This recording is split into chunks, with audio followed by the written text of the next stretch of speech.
privilege to introduce you today, Brock Mueller. When I asked someone yesterday if they had heard of Brock Mueller, they said, yeah, I played football against him in high school. I said, well, what do you remember about Brock? And he said, he was big, very big, and very strong.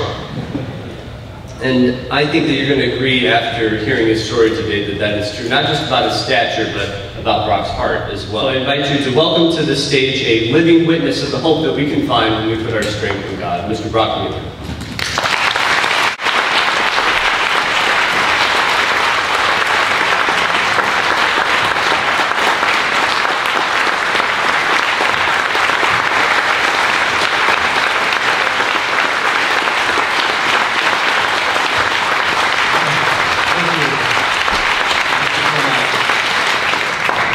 For your introduction. Thank you all for being here back to the time when I was in the hospital, especially when my surgeon at Toledo St. B's told me that I would never walk again.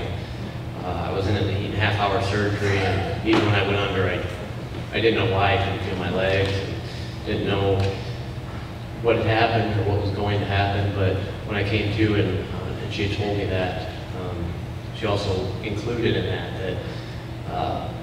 a 1% chance of walking, let alone moving my legs or feeling my legs again, would be overly optimistic. That having that state of mind would really be a stretch. But to me, that was his hope.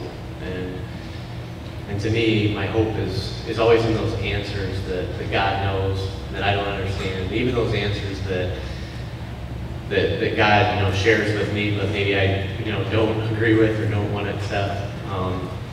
I find hope in those. Well, my favorite verse, Mark 9:23, that I had on the shirt that day, that I led the team out, that says, "If you believe," what do you mean? If you believe, Jesus says that everything is possible for the one that believes.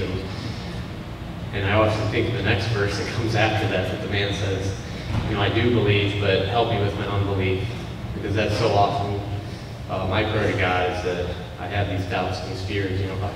Give me courage and help me with this belief that's filling my head. Throughout this time, I've always tried to maintain that perspective of being thankful for the things I've been given, because I've realized that every one of us that all of our time, all of our abilities, we're all given. None of us had earned the ability to be living or to be walking around. I mean, it was given. And now that I've been slowly re-given those things, I have a new appreciation. And even still have days that my eyes are open about the things standing here today. I sometimes don't even think about how incredible it is that, let alone speaking in front of a crowd, but being able to stand up and do it was something for a long time that I thought would be so hard to do, because standing itself was hard. And so to leave you with a closing thought, I just wanted to say that, with everything that goes on in the world, and even in our own nation, lots of scary stuff, and a lot of times when I pray at night, I know many of you as well, pray for our country, try to think of that answer, how are we going to get to a point where, that there's peace on earth, and that all these bad things aren't happening, to good people. And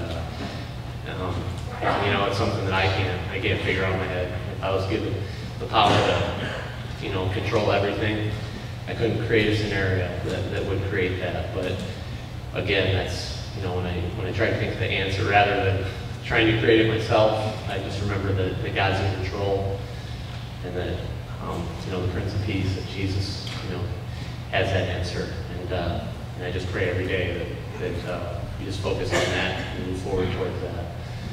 Thank you all again, and may God bless you the way that He has blessed me. Thank you.